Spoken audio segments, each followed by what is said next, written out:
Welcome with Cooking with Granny and Mama Soul Kitchen. Today we have our fried sauteed collard greens recipe, everybody. So when you can use any kind of oil you want down there, oil, whatever you pick and choose.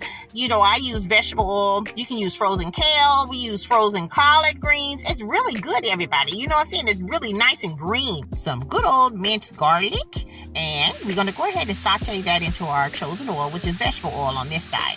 We're going to make sure everything is all nicely incorporated with the garlic and everything. So we don't want it to burn. So your fire's on a medium low. Okay, everybody? First it's on high and then we bring it down to medium low sauteing. Okay, now we're adding some nice onion powder here. That's just extra flavor that we want. We want flavors throughout our collard greens here, everybody.